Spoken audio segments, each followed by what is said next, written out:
لقد كان لكم في رسول الله أسوة حسنة اعوذ باللہ من الشیطان الرجیم بسم اللہ الرحمن الرحیم اللہم صلی علی محمد وعلی آل محمد کما صلیت علی ابراہیم وعلی آل ابراہیم انکا حمید مجید اللہم بارک علی محمد وعلی آل محمد کما بارکت علی ابراہیم وعلی آل ابراہیم انکا حمید مجید اللہم رب اشرح لی صدری ویسر لی امری واحلل عقدۃ من لسانی یفقہوا قولی۔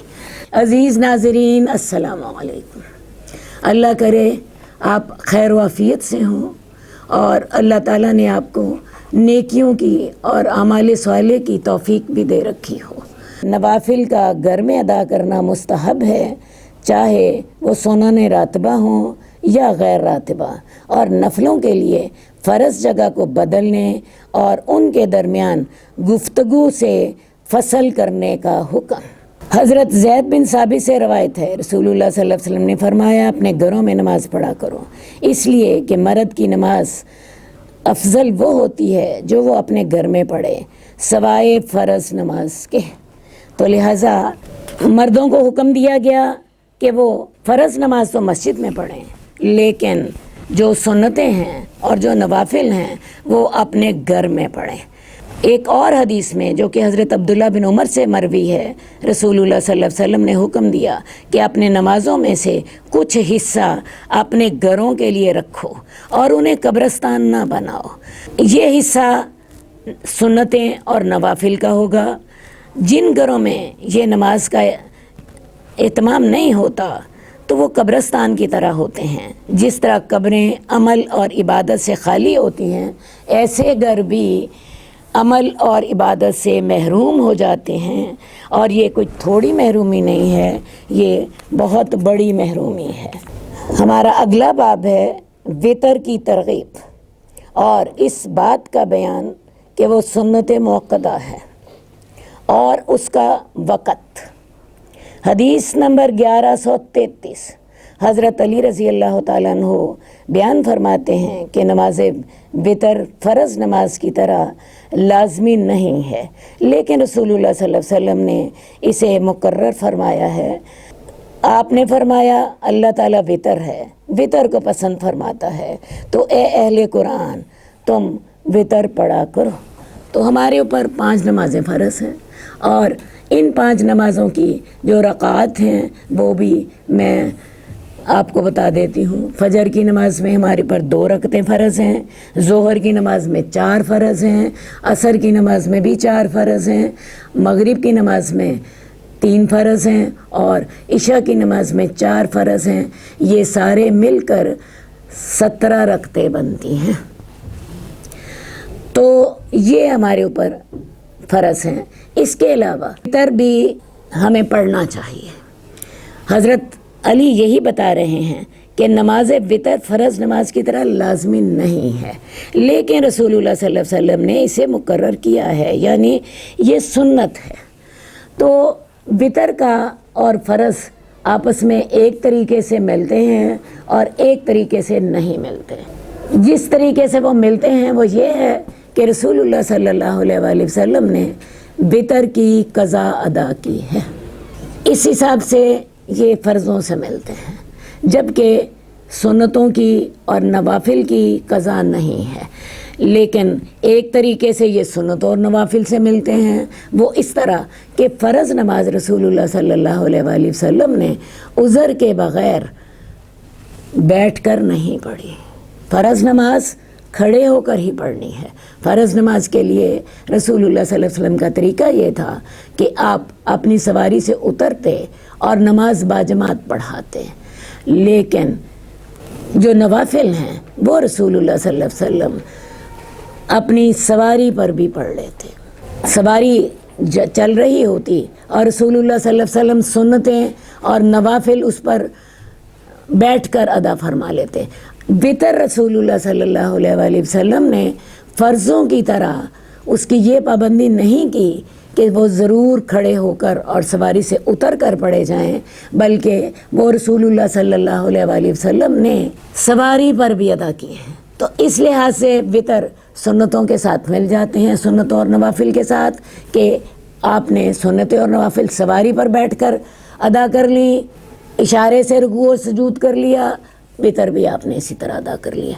اور اس حوالے سے وہ فرضوں کے ساتھ وطر مل جاتے ہیں کہ سنتوں اور نوافل کی قضا نہیں ہے جبکہ وطر کی قضا ہے۔ وطر اگر رہ جائے تو اس کی قضا دینی ہوتی ہے۔ تو وطر نماز جو ہے یہ 3 رکعتیں یا 5 رکعتیں یا اس 7 رکعتیں بھی ہو سکتی ہیں۔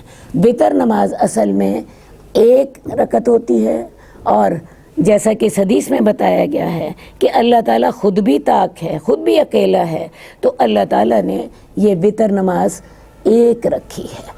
عام لوگوں کا خیال یہ ہوتا ہے کہ شاید وطر لازماً 3 ہی ہوتے ہیں، 3 وطروں میں 2 نفل ہوتے ہیں۔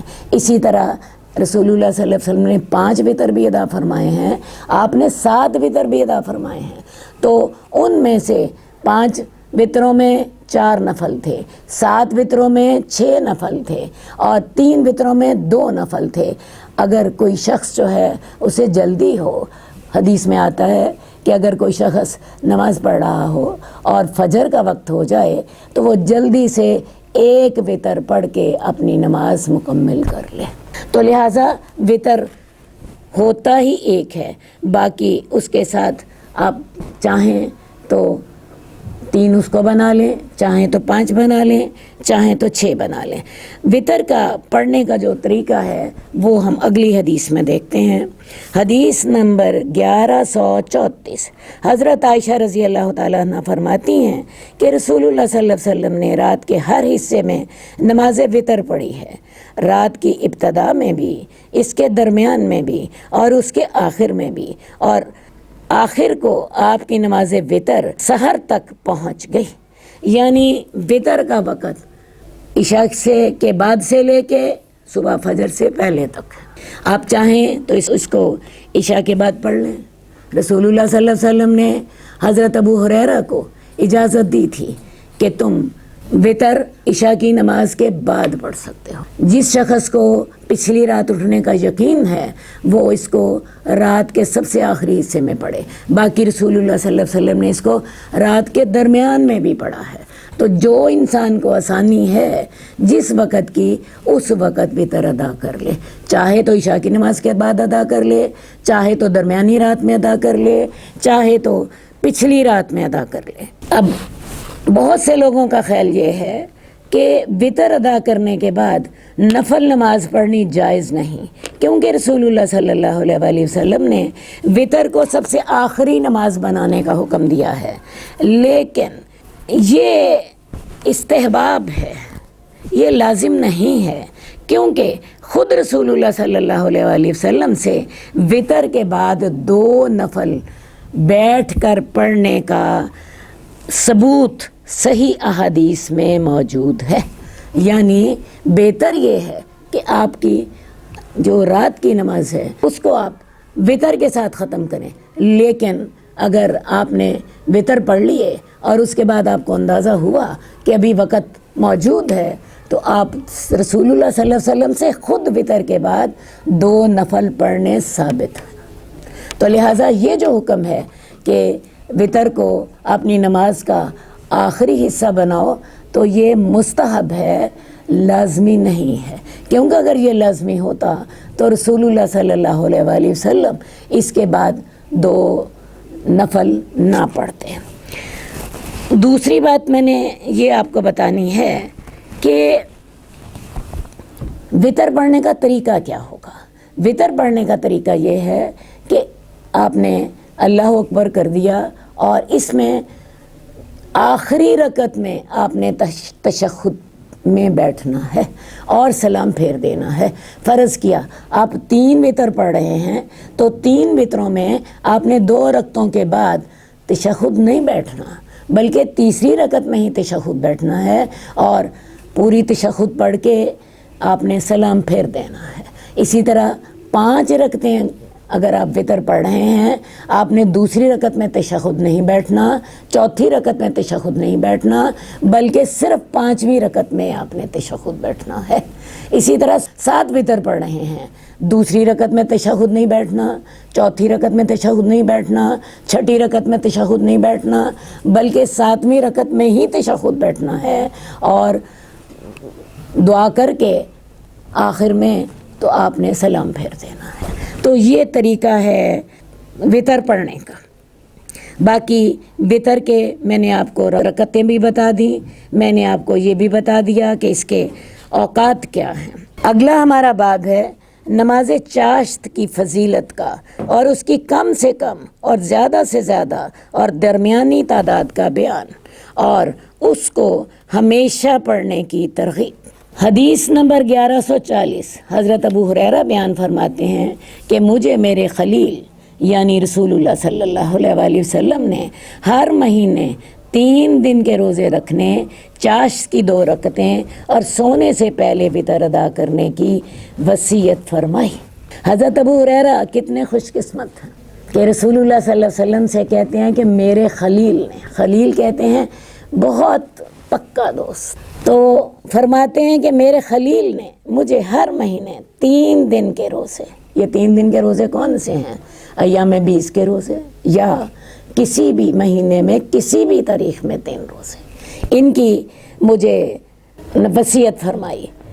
اور یہ جو 3 دنوں کے روزے ہیں، بہتر تو یہ ہے کہ یہ 13 اور 14 15 جن کو ایام 20 کے روزے کہتے ہیں، ایام 20 کے روزے انہیں اس لیے کہتے ہیں کہ یہ چاند ان دنوں میں پورا ہوتا ہے اور خوب چمکتا ہے۔ آپ کو پتہ ہے 14ویں رات کا چاند مکمل ہوتا ہے، 13 کو بھی نسبتاً اور 15 کو بھی نسبتاً زیادہ روشن ہوتا ہے۔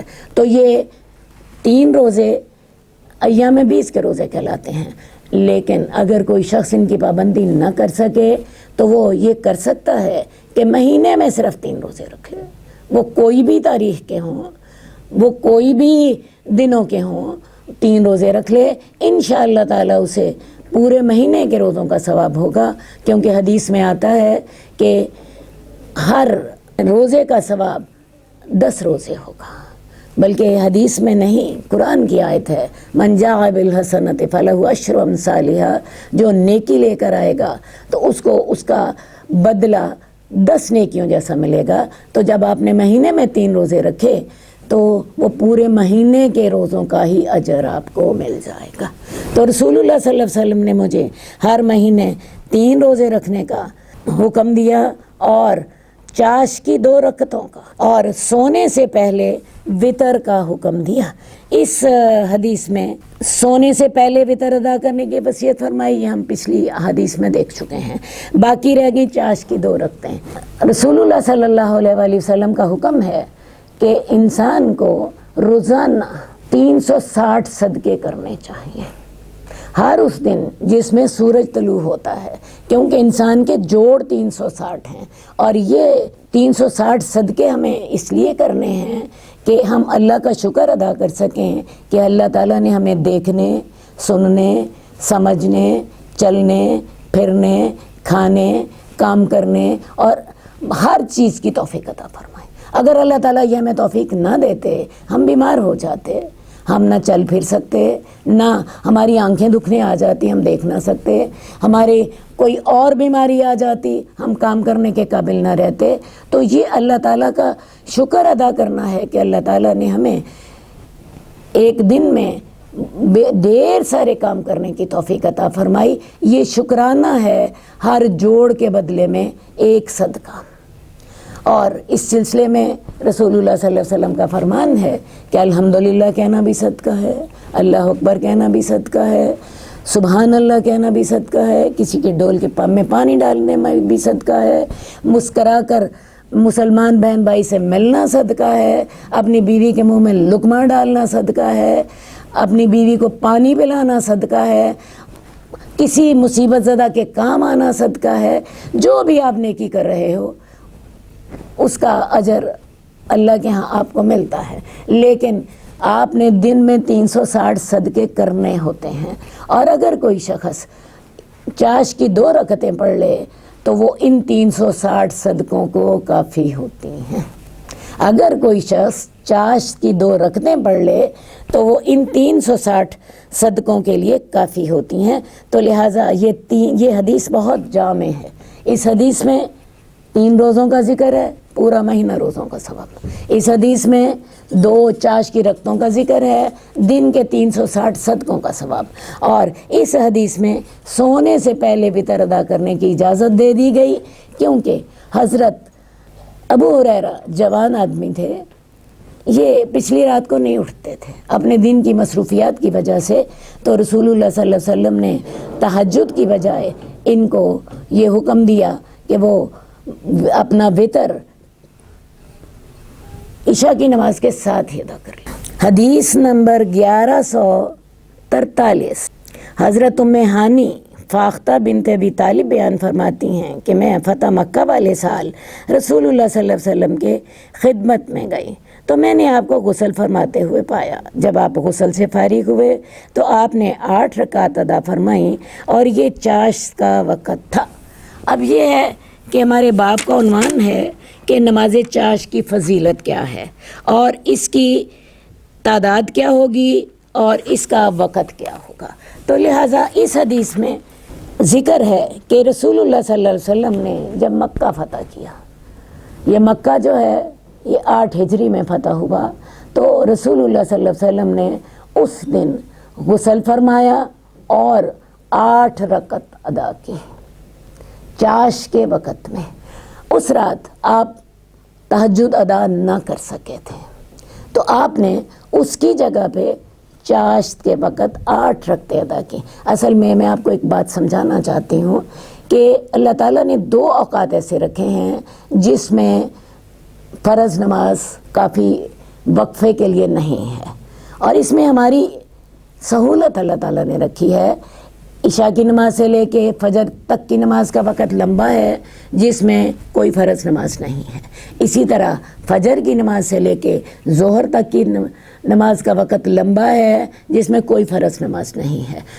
رات اللہ تعالیٰ نے اس لیے رکھی تاکہ ہم سو سکیں، اور فجر سے لے کے ظہر تک کا وقت میں اس لیے نماز نہیں رکھی تاکہ ہم دن کو اپنے اہم کام جو ہیں وہ کر سکیں۔ اسی لیے آپ دیکھتی ہیں ہمارے سارے جو اہم کام ہوتے ہیں انہی اوقات میں ہوتے ہیں۔ اس کے بعد ظہر کے بعد جلدی عصر آ جاتی ہے، عصر کے بعد جلدی مغرب آ جاتی ہے، مغرب کے بعد جلدی عشاء آ جاتی ہے۔ تو اللہ تعالیٰ نے ہم انسانوں کی سہولت کے لیے 2 اوقات ایسے رکھے ہیں جن میں فرض نماز نہیں ہے۔ اب عشاء سے لے کے فجر تک کے اوقات میں تو اللہ تعالیٰ نے تہجد رکھ دی، اور تہجد کے بارے میں آج ہی ہم نے پڑھا کہ اس میں رسول اللہ صلی اللہ علیہ وسلم کی جو نماز ہوتی تھی عام طور پہ 11 رکعت ہوتی تھی، 8 جو تھے نفل اور 3 وتر، ٹھیک ہے۔ اب جس شخص کی تہجد کی نماز رہ جائے اسی کی جگہ پہ یا اسی کا نعم البدل کیا ہے کہ وہ فجر سے لے کے ظہر تک کے وقت میں وہ نماز ادا کر لے۔ میری بات سمجھ آ گئی کہ یعنی تہجد کسی کی رہ گئی، اب وہ اس کی جگہ پہ فجر سے لے کے ظہر تک کا جو وقت ہے اس میں وہ نماز ادا کر لے، اور یہ اس کا نعم البدل ہوگا، ٹھیک ہے۔ رسول اللہ صلی اللہ علیہ وسلم نے جب مکہ فتح ہوا، آپ خود اندازہ کر سکتی ہیں کہ یہ بہت اہم وقت تھا، اللہ کے رسول اس رات تہجد نہیں ادا کر سکے، آپ نے اس کی جگہ پہ پھر 8 رکعتیں ادا کی، چاش کے وقت ادا کی۔ تو لہٰذا چاش کی نماز بھی جیسے تہجد کی نماز میں حضرت عائشہ کی حدیث ابھی ہم نے پڑھی تھی کہ رسول اللہ صلی اللہ علیہ وسلم نے عشاء کی نماز سے بعد سے لے کے فجر کی نماز تک کے عرصے میں تہجد پڑھی ہے، اسی طرح فجر سے لے کے ظہر تک کے وقت میں یہ نماز پڑھی جا سکتی ہے۔ اس کے 3 اوقات یا آپ سمجھ لیجئے اوقات کے حساب سے ہم نے اس کے 3 مختلف نام رکھ لیے ہیں. میں ان کی وضاحت بھی آپ کے سامنے کر دیتی ہوں. سورج جب سوا نیزے پر ہو، سورج نکلنے کے بعد کوئی 15 منٹ بعد آپ نے نماز ادا کر لی، اس کو اشراق کہتے ہیں. سورج جب ذرا اچھی طرح جو ہے اس کی دھوپ پھیل گئی، روشنی اس کی خوب پھیل گئی، اس وقت آپ نے نماز ادا کی، اس کو چاشت کہتے ہیں. اور جب سورج کی وجہ سے زمین گرم ہو گئی، یہ نماز اوابین کی ہوگی. اور یہ جو 3 اوقات میں نے آپ کو بتائے ہیں، یہ انہی کو ہی میں پریکٹیکلی آپ کو بتا دیتی ہوں. آج کل سورج نکلنے کا وقت تقریباً کوئی 6:15 ہے. 6:30 تک اشراق کی نماز ہو جائے گی. 6:30 تک اشراق کی نماز ہو جائے گی. اس کے بعد اب یوں سمجھ لیجئے 8:30 سے لے کے کوئی 10 بجے تک یا 8 سے 10 بجے تک چاش کی نماز ہوگی. اور 10 بجے سے لے کے 12 بجے تک، 12 بجے زوال ہو گیا، یہ وقت ہوگا اوابین کی نماز کا. ٹھیک ہے. اور اس میں لچک ہے. اس طرح فرض نمازوں کی طرح سختی نہیں ہے، جیسے تہجد کی نماز میں سختی نہیں ہے، تو اس میں لچک ہے. دوسری بات یہ کہ اس کی تعداد کم سے کم 2 رکعتیں ہوگی اور زیادہ سے زیادہ 8 رکعتیں، جیسا کہ ہم اس حدیث میں پڑھ رہے ہیں. ہمارا اگلا باب ہے سورج کے بلند ہونے سے زوال تک چاش کی نماز کے جائز ہونے کا بیان. تاہم سورج کے خوب چڑھ جانے اور گرمی کی شدت کے وقت پڑھنا افضل ہے. حدیث نمبر 1144. حضرت زید بن ارقم سے روایت ہے کہ انہوں نے کچھ لوگوں کو چاش کی نماز پڑھتے ہوئے دیکھا تو انہوں نے فرمایا، خبردار، یقیناً یہ لوگ جانتے ہیں کہ اس کے علاوہ دوسرے وقت میں اس نماز کا پڑھنا افضل ہے. بے شک رسول اللہ صلی اللہ علیہ وسلم نے فرمایا، رجوع کرنے والوں کی نماز یعنی اوابین کی نماز اس وقت ہے جب اونٹوں کے بچوں کے پاؤں گرمی کی شدت سے جلنے لگ جائیں. میں ابھی آپ کے سامنے وضاحت کر چکی ہوں کہ سورج نکلنے کے فوراً بعد نماز پڑھی، 15 منٹ بعد یہ وقت اشراق کا ہوگا. اس کے بعد تقریباً 2 گھنٹے بعد آپ نے نماز پڑھی جب سورج کی روشنی خوب پھیل چکی تھی اور وہ خوب روشن ہو چکا تھا، اس کو چاش کا وقت کہتے ہیں. اور جب گرمی زیادہ ہو جائے اور اونٹوں کے بچوں کے پاؤں گرمی کی شدت سے جلنے لگ جائیں، زمین خوب تپ جائے، اس وقت جو نماز پڑھی جائے گی وہ نماز اوابین کی نماز ہوگی.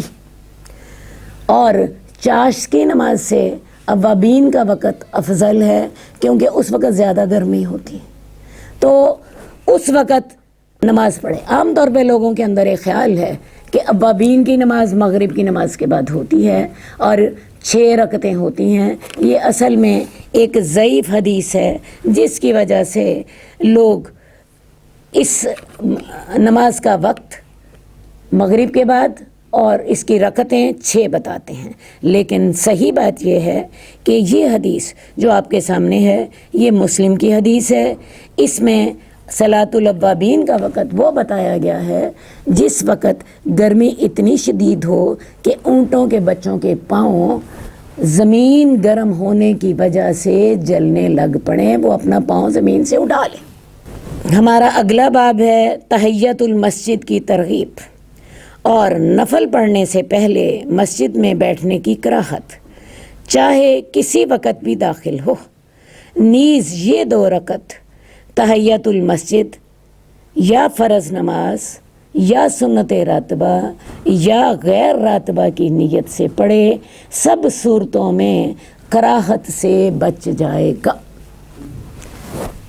ویسے تو باب اپنے اندر بڑا تفصیلی ہے، لیکن پھر بھی میں آپ کو تھوڑا سا مطلب اس کا سمجھا دوں.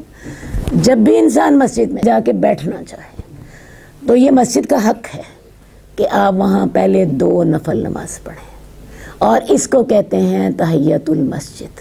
یہ جمعے کی نماز میں بھی جب ہم وہاں بیٹھتے ہیں خطبے کے لیے، جب کہ ابھی نماز ظہر یا جمعے کی نماز خطبے کے بعد ہوتی ہے، تو اسی لیے حکم ہے کہ ہم 2 نفل پڑھ کر بیٹھیں، ٹھیک ہے جی۔ تو جب بھی آپ نے مسجد میں بیٹھنا ہے تو آپ کو چاہیے کہ آپ نماز پڑھ کر بیٹھیں، اس کے بغیر نہ بیٹھیں، ٹھیک ہے۔ تو یہ بھی ہو سکتا ہے کہ آپ جاتے ہی فرض نماز پڑھ لیں۔ آپ تراویحوں کے لیے، آپ خواتین جاتی ہیں، آپ تراویحوں کے لیے گئے، 1 آدھ منٹ کے اندر تراویحیں شروع ہو گئیں، کافی ہے۔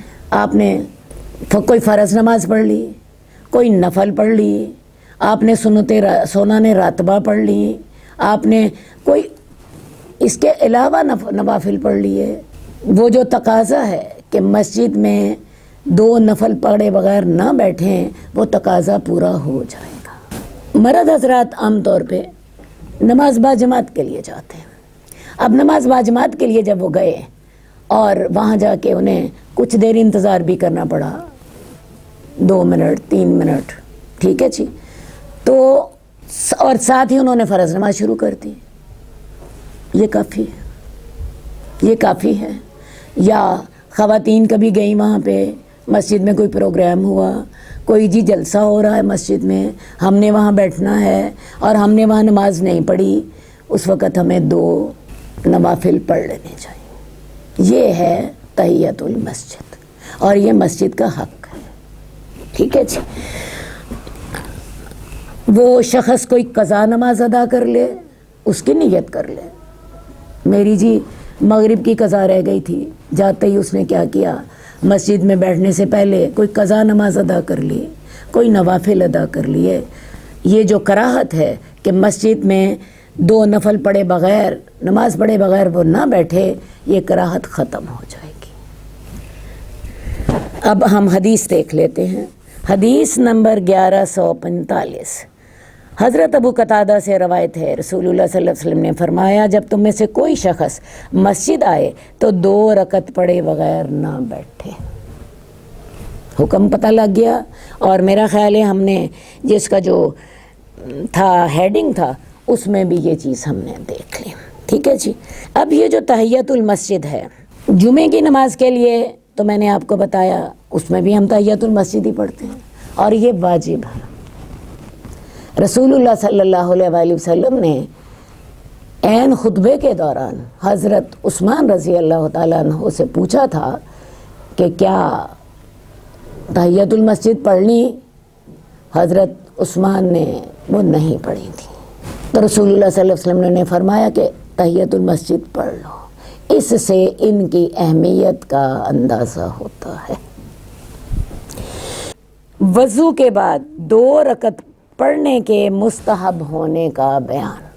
حدیث نمبر 1147، حضرت ابو ہریرہ سے روایت ہے کہ رسول اللہ صلی اللہ علیہ وآلہ وسلم نے حضرت بلال سے فرمایا، اے بلال، تم اپنا وہ عمل بتاؤ جو تم نے اسلام میں سب سے زیادہ امید والا کیا ہے، یعنی جس کے بارے میں تمہیں سب سے زیادہ امید ہے کہ تمہیں اجر ملے گا،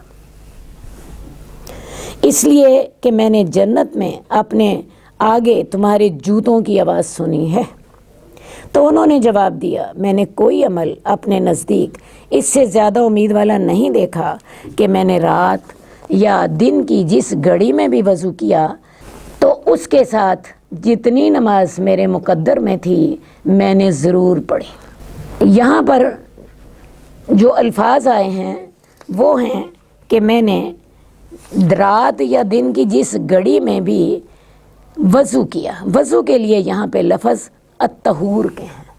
الطہور سے مراد وضو بھی ہو سکتا ہے، غسل بھی ہو سکتا ہے، اور تیمم بھی ہو سکتا ہے۔ تو لہٰذا میں نے جب بھی یہ تینوں کام کیے، کیونکہ ان تینوں کاموں سے پاکی حاصل ہوتی ہے، آپ وضو کریں تب بھی غسل کے اندر وضو شامل ہوتا ہے، اور تیمم سے بھی وضو کا کام لیا جاتا ہے۔ تو لہٰذا میں نے جب بھی یہ کام کیا تو میں نے اس کے ساتھ جتنی نماز میرے مقدر میں تھی، 2 رکعتیں 4 رکعتیں میں نے پڑھ لی، کم سے کم مقدار 2 رکعتیں، اس سے زیادہ کی مجھے توفیق ہوئی تو وہ بھی میں نے پڑھ لی۔ تو اس لیے اس حدیث میں مراد یہ ہے کہ دن اور رات کی جس گھڑی میں بھی حضرت بلال وضو کرتے یا غسل کرتے تو 2 رکعت یا اس سے زائد ضرور پڑھ لیتے. اللہ تعالیٰ کو ان کا یہ عمل بہت پسند آیا اور ان کو یہ فضیلت حاصل ہوئی کہ رسول اللہ صلی اللہ علیہ وسلم جب معراج کے موقع پر گئے تو آپ کو حضرت بلال کے قدموں کی چاپ اپنے سے پہلے سنائی تھی. یعنی حضرت بلال آپ سے پہلے وہاں چل پھر رہے تھے، ان کی پاؤں کی چاپ آپ کو سنائی دی. تو آپ نے پھر حضرت بلال سے پوچھا کہ تم کون سا ایسا عمل کرتے ہو؟ تو حضرت بلال نے بتایا کہ میں جب بھی غسل، وضو یا تیمم کرتا ہوں، جتنی نماز میرے مقدر میں ہوتی ہے میں پڑھ لیتا ہوں. ویسے روایات میں ذکر ہے کہ 2 رکعت ہی عام طور پر پڑھا کرتے تھے. تو اس سے تحیت الوضو کی فضیلت واضح ہوتی ہے. بعض علماء کے نزدیک مکروہ اوقات میں بھی تحیت الوضو پڑھے جا سکتے ہیں، لیکن بعض علماء کا خیال ہے کہ خاص طور پر نماز فجر کے بعد اور نماز عصر کے بعد، چونکہ رسول اللہ صلی اللہ علیہ وسلم نے نفل پڑھنے سے منع کیا ہے، تو ان میں یہ نہیں پڑھنے چاہیے. تو یہ دونوں قسم کی علماء کے فتوے اور ان کی رائے موجود ہیں، کیونکہ جو لوگ اس بات کے قائل ہیں کہ اوقات مکروہہ میں یعنی فجر کی نماز کے بعد اور عصر کی نماز کے بعد انہیں نہ پڑھو، ان کا کہنا یہ ہے کہ اس حدیث میں جو الفاظ ہیں کہ میں نے جس گھڑی میں بھی طہارت کی، تو جس گھڑی میں ساری گھڑیاں شامل ہیں. اور جن علماء کا خیال ہے کہ نہیں، ہمیں مخصوص جن اوقات سے منع کیا گیا ہے ہمیں ان کا خیال رکھنا چاہیے، ان کی دلیل وہ حدیث ہے. بہرحال علماء کی یہ دونوں رائے موجود. ہمارا اگلا باب ہے جمعے کے دن کی فضیلت. نماز جمعہ کے وجوب، اس کے لیے غسل کرنا، خوشبو لگانا، جلدی جانا، جمعے کے دن دعا کرنا، اس میں درود پڑھنا، اس میں قبولیت دعا کی گھڑی، اور جمعے کے دن کثرت سے اللہ کا ذکر کرنے کا بیان. اصل بات یہ ہے کہ جمعہ سب سے بہترین دن ہے. بنی اسرائیل کو اللہ تعالیٰ نے ہفتے والے دن حکم دیا تھا کہ وہ کسی بھی قسم کا دنیا کا کام نہیں کریں گے اور سارا دن اللہ کی عبادت کریں گے. اور یہ حکم ان کے لیے اتنا سخت تھا کہ اگر وہ لوگ اس دن کوئی بھی دنیا کا کام کرتے تو انہیں قانون کے مطابق قتل کی سزا ملتی. اسی لیے قرآن مجید میں وہ جو واقعہ بتایا گیا ہے اصحاب السبت والا، انہوں نے ہفتے والے دن اپنی جو مچھلیاں پکڑی تھیں، حالانکہ انہوں نے ڈائریکٹ ہفتے والے دن نہیں پکڑی تھیں، یہ جمعے والے دن اپنا جال ڈال دیتے. ہفتے والے دن زیادہ مچھلیاں آتی، اس جال میں پھنس جاتی، اتوار والے دن یہ جال سے نکال لیتے. لیکن یہ انہوں نے ایسا ہیلا کیا تھا جس کے ساتھ وہ اس دن سے فائدہ اٹھا لیتے تھے، کیونکہ ہفتے والے دن مچھلیاں زیادہ آتی تھیں، تو ان کو بندر بنانے کا عذاب دیا گیا تھا. اللہ تعالیٰ نے مسلمانوں پر یہ کرم کیا کہ ان کو جمعے والے دن صرف ان 2 گھڑیوں میں پابند کیا جن 2 گھڑیوں میں جمعہ کی نماز ہوتی ہے. باقی اس سے پہلے بھی اجازت ہے دنیا کے کام کرنے کی، اور اس کے بعد بھی اللہ نے کمال رحمت کے ساتھ یہ اجازت دے دی کہ جب جمعہ پڑھ لو تو تم اپنے کاروبار کر سکتے ہو. ہاں، وہ 2 گھڑیاں یعنی تقریباً آپ آج کے حساب سے سمجھ لیجئے 12 بجے سے لے کے کوئی 2 بجے تک اندازاً ان گھڑیوں میں کاروبار حرام کر دیا. ٹھیک ہے جی. تو جمعہ کا دن بہت افضل ہے.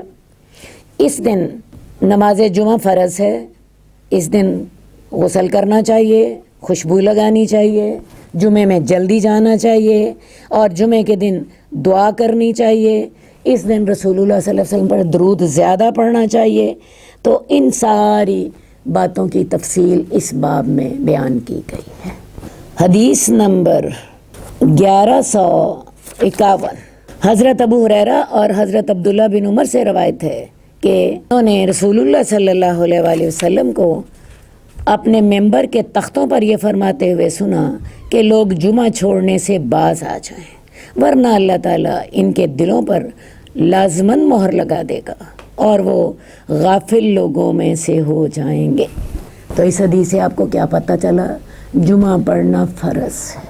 اگر کوئی 3 جمعے نہیں پڑھتا تو اللہ تعالیٰ اس کے دل پہ مہر لگا دیتے۔ 5 نمازیں فرض ہیں روزانہ، اور 1 ہفتے کے بعد جمعے کی نماز اللہ تعالیٰ نے فرض رکھی ہے، اور یہ صرف مریض یا مسافر کے لیے لازمی نہیں ہے، کیونکہ مریض آدمی اپنے مرض کی وجہ سے معذور ہے اور مسافر اپنے سفر کی وجہ سے معذور ہے۔ باقی تمام مسلمان مردوں پر فرض ہے۔ تو جو لوگ 3 جمعے نہ پڑھیں وہ منافق ہو جاتے ہیں، اور عین ممکن ہے کہ اللہ تعالیٰ ان کے دلوں پر مہر لگا دے۔ یہاں الفاظ ہیں لازماً مہر لگا دے۔ جب مہر لگ جاتی ہے تو انسان کافر ہو جاتا ہے۔ حدیث نمبر 1155، حضرت سلمان رضی اللہ تعالیٰ عنہ سے روایت ہے، رسول اللہ صلی اللہ علیہ وسلم نے فرمایا، جو شخص جمعے کے دن غسل کرے، اپنی طاقت کے مطابق پاکیزگی حاصل کرے، تیل لگائے، اپنے گھر میں موجود خوشبو استعمال کرے اور اپنے گھر سے نکلے، مسجد میں 2 آدمیوں کے درمیان گھس کر ان کے درمیان تفریق نہ کرے، اور اس کے مقدر میں جو ہو وہ نماز پڑھے، یعنی تحیۃ المسجد، اور جب امام خطبہ شروع کرے تو خاموش رہے، تو اس جمعے سے لے کے دوسرے جمعے تک کی درمیانی مدت میں ہونے والے گناہ معاف کر دیے جاتے ہیں۔ تو یہ ہیں جمعے کے آداب۔ جمعے کے آداب دوبارہ دیکھ لیتے ہیں۔ سب سے پہلے کیا لازم ہے؟ جمعے کے دن غسل کریں۔ جمعے کے دن غسل کرنا واجب ہے حدیث کے الفاظ میں۔ ہفتے میں 1 دن لازماً غسل ہونا چاہیے، ٹھیک ہے؟ اور اس کی فضیلت یہ ہے کہ جو شخص جمعے کے دن غسل کرتا ہے اللہ تعالیٰ اس کے گناہ معاف کر دیتے ہیں۔ اس لیے غسل تو آپ نے کرنا ہی کرنا ہے جمعے کے دن۔ اس کو سنت سمجھ کر اور یہ سمجھ کر غسل کر لیا کریں کہ اللہ تعالیٰ اس سے میرے گناہ معاف کر دیں گے، اس جمعے سے لے کے اگلے جمعے تک۔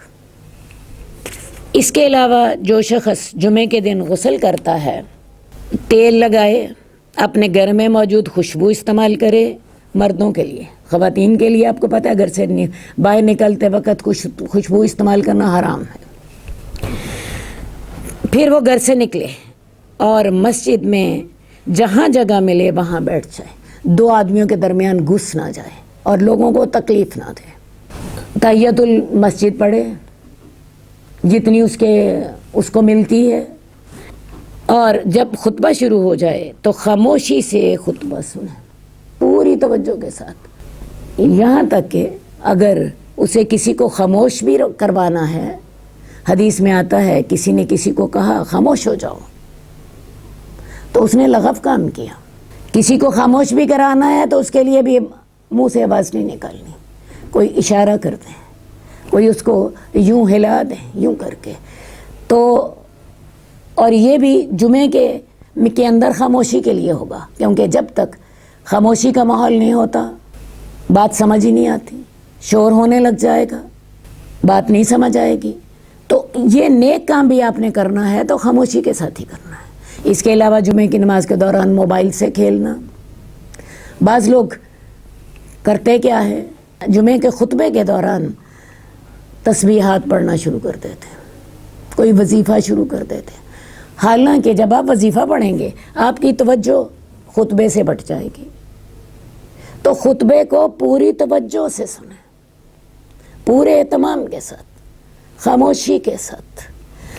جب کوئی شخص اس طرح کر کے ان آداب کے ساتھ جمعہ پڑھتا ہے، اپنے آپ کو پاک صاف کر کے آ جاتا ہے اللہ کے حضور میں، تحیۃ المسجد ادا کرتا ہے، خاموشی سے خطبہ سنتا ہے، 2 لوگوں کے درمیان گھس کے نہیں بیٹھتا اور ان آداب کا دھیان کرتا ہے، تو اس کے اس جمعے سے لے کے دوسرے جمعے کے درمیانی مدت کے گناہ معاف کر دیے جاتے ہیں۔ اس حدیث میں تو اس جمعے سے اگلے جمعے تک کے گناہ معاف ہوتے ہیں۔ حضرت ابو ہریرہ کی حدیث موجود ہے جس میں انہوں نے ذکر کیا ہے کہ اس کے اس جمعے سے لے کے اگلے جمعے اور اس سے اگلے 3 دنوں کے گناہ بھی معاف کر دیے جاتے ہیں، یعنی 10 دنوں کے گناہ معاف کر دیے جاتے ہیں۔ یہ ہیں اللہ کی رحمتیں اور یہ ہیں اللہ تعالیٰ کی طرف سے برکتیں۔ جو شخص ان آداب کے ساتھ جمعہ پڑھے گا وہ ان فضیلتوں کا مستحق ہوگا۔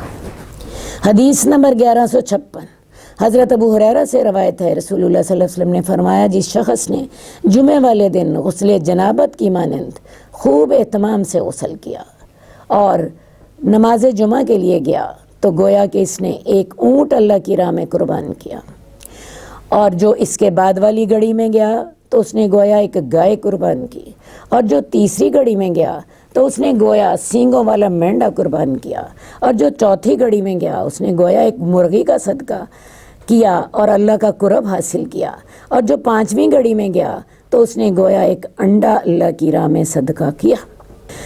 مراد کیا ہے کہ جب آپ جمعے کے لیے جائیں تو وقت سے پہلے جائیں، اہتمام کے ساتھ جائیں۔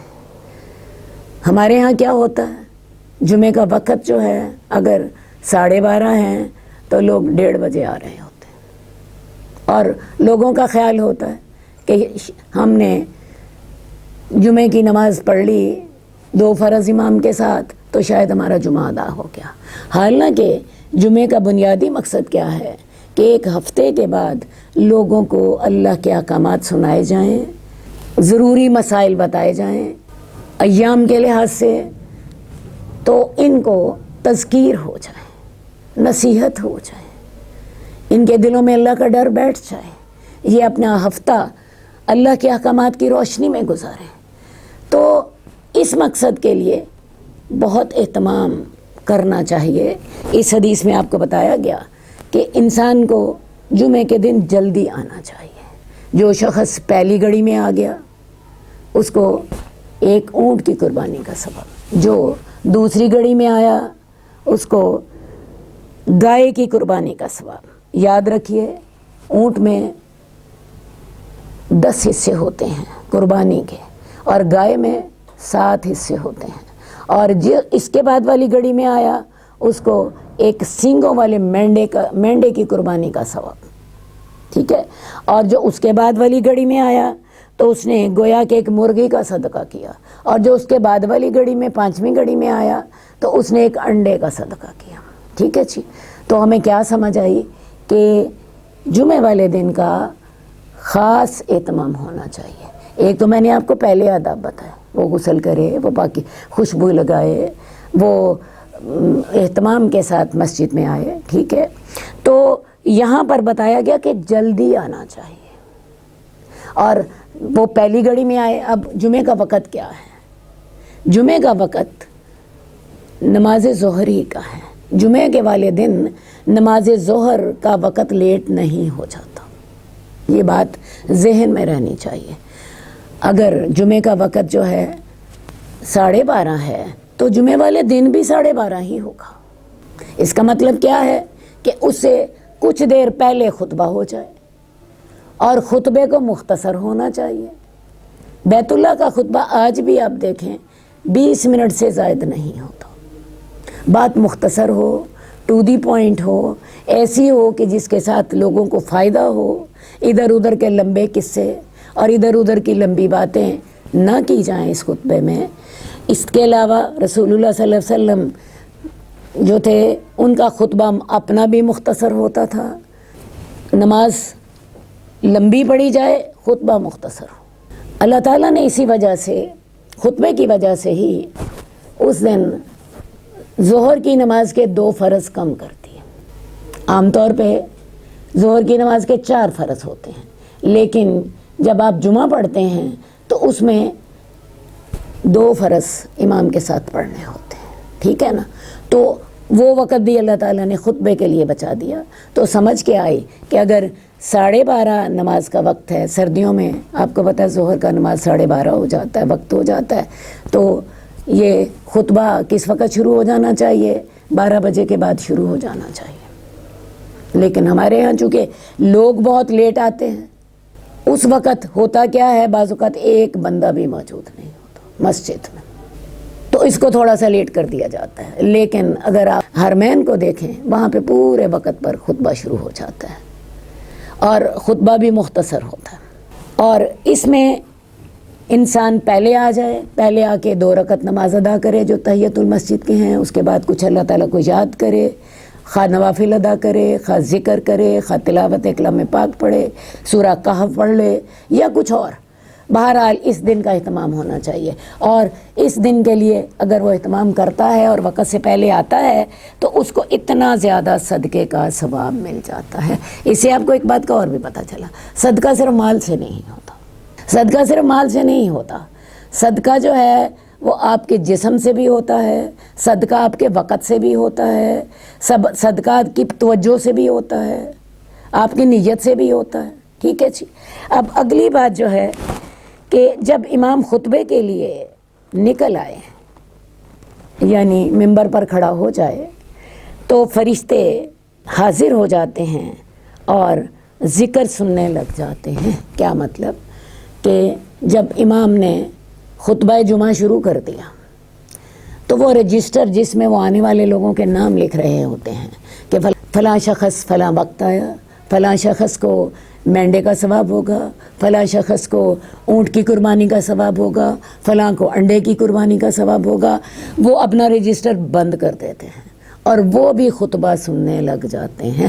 اس کا مطلب کیا ہوا کہ جو شخص اس وقت آیا جس وقت خطبہ شروع ہو چکا تھا، اس کو یہ پھر ثواب نہیں ملتے، اور جو شخص خطبہ بالکل ختم ہو گیا اس کے بعد آیا تو اس نے تو جمعے کا مقصد ہی فوت کر دیا. صحیح ہے. تو لہٰذا اس حدیث میں زور دیا گیا ہے کہ نماز جمعہ کا خوب اہتمام ہونا چاہیے. اس کے لیے گھنٹہ پہلے آ جائیں، گھنٹہ نہیں پہلے آ سکتے آدھا گھنٹہ پہلے آ جائیں، آدھا گھنٹہ نہیں پہلے آ سکتے 15 منٹ پہلے آ جائیں، 15 منٹ نہیں پہلے آ سکتے 10 منٹ پہلے آ جائیں، 10 منٹ نہیں آ سکتے 5 منٹ پہلے آ جائیں. لیکن یہ یاد رکھیے، جب خطبہ شروع ہو گیا رجسٹر بند ہو گیا اور فرشتوں نے بھی خطبہ سننا شروع کر دیا. حدیث نمبر 1157 حضرت ابو ہریرہ سے روایت ہے، رسول اللہ صلی اللہ علیہ وسلم نے جمعے کا ذکر کیا اور ارشاد فرمایا، اس میں ایک ایسی گھڑی ہے کہ جس مسلمان بندے کو میسر آ جائے اور وہ کھڑا نماز پڑھ رہا ہو تو وہ اللہ سے جس چیز کا سوال کرتا ہے اللہ تعالیٰ اسے وہ ضرور ادا کر دیتا ہے. اب یہ ایک اور جمعے کی فضیلت آ گئی آپ کے سامنے کہ اس دن ایک ایسی گھڑی ہوتی ہے جس میں اللہ سے جو مانگے اللہ عطا فرما دیتا ہے. اب یہ یاد رکھیے، آپ کو علم ہونا چاہیے کہ جب کسی دن کا ذکر ہوتا ہے اس میں رات بھی آتی ہے، اور رات آپ کو پتہ ہے پہلے ہوتی ہے دن بعد میں ہوتا ہے. تو لہٰذا جب یہ ذکر ہوا کہ جمعے میں ایک ایسی گھڑی ہوتی ہے تو اس سے مراد کیا ہوگی؟ جمعرات ختم ہو گئی، مغرب کے بعد جمعے کا دن شروع ہو گیا. ہمارے جو کیلنڈرز ہیں ان میں عام طور پہ رات 12 بجے تک پچھلے دن کے ساتھ تعلق ہوتا ہے، اس میں رات 12 بجے تک وہ جمعرات ہی کی رات ہوتی ہے. لیکن اسلامی لحاظ سے مغرب کی اذان ہو گئی، اب جمعے کا دن شروع ہو گیا. اب یہ ختم کب ہوگا؟ جمعے کے دن سورج غروب ہونے تک، یعنی سورج غروب ہونے سے ہی دن کا آغاز ہوا تھا اور سورج غروب ہونے پر ہی دن کا اختتام ہوگا. تو لہٰذا جمعے کی رات اور جمعے کے دن میں ایک ایسی گھڑی ہے کہ جس میں کوئی شخص کھڑا نماز پڑھ رہا ہو تو اللہ سے جس چیز کا سوال کرتا ہے وہ اللہ اسے خاص وہ چیز عطا فرما دیتا ہے. اور آپ نے اپنے ہاتھ سے اس گھڑی کے مختصر ہونے کا اشارہ فرمایا، یعنی یوں ہاتھ سے اشارہ فرمایا کہ وہ تھوڑی ہی ہوتی ہے. ٹھیک ہے نا؟ تو لہٰذا اب یہ گھڑی کون سی ہوتی ہے؟ اتنی بات کا تو پتہ چل گیا کہ دن اور رات میں ایک گھڑی آتی ہے 24 گھنٹوں میں. اب وہ گھڑی کون سی ہوتی ہے اس بارے میں علماء کا اختلاف ہے.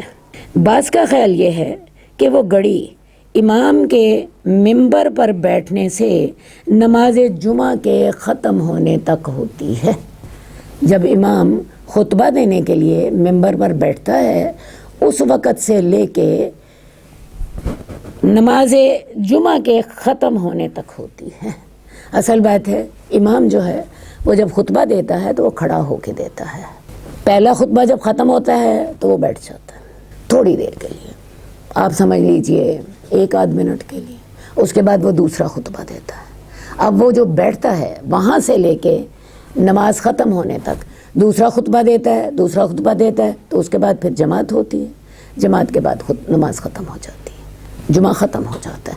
تو ایک حدیث میں آتا ہے کہ وہ گھڑی امام کے ممبر پر بیٹھنے سے نماز جمعہ کے ختم ہونے تک ہے۔ بس احادیث کے مطابق وہ گھڑی عصر کے بعد ہوتی ہے جمعے والے دن، اور مغرب کے زیادہ قریب ہوتی ہے۔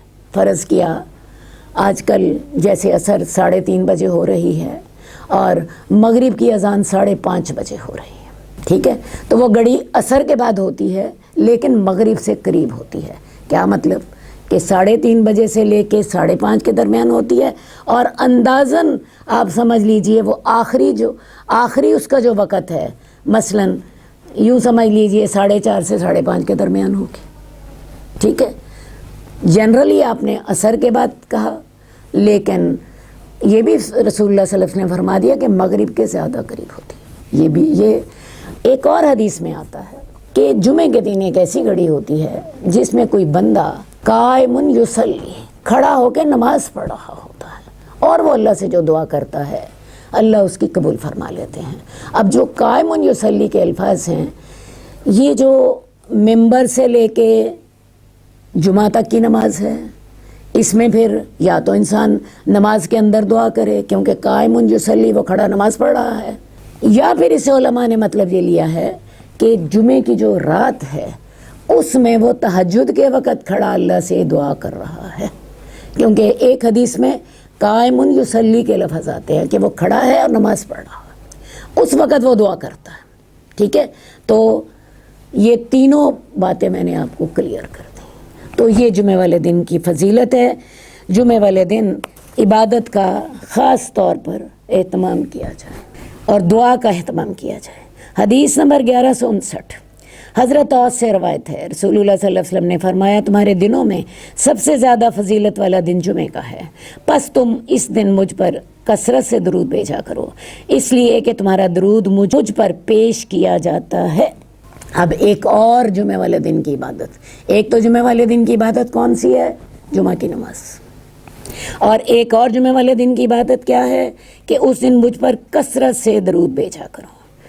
اب درود بھیجنے کا جتنا زیادہ اجر ہے، میرا خیال ہے ایک دفعہ درود پڑھنے سے اللہ تعالیٰ 10 نیکیاں عطا فرماتے ہیں، 10 گناہ معاف ہوتے ہیں، 10 درجے بلند ہوتے ہیں، 10 رحمتیں اللہ بھیجتے ہیں، ٹھیک ہے۔ تو جمعے والے دن زیادہ درود پڑھنے کا حکم ہے۔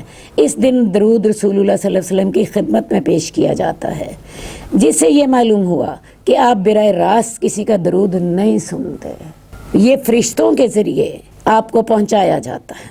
اور درود کے بہترین الفاظ وہی ہیں جو کہ درود ابراہیمی کے ہیں۔ کون سے؟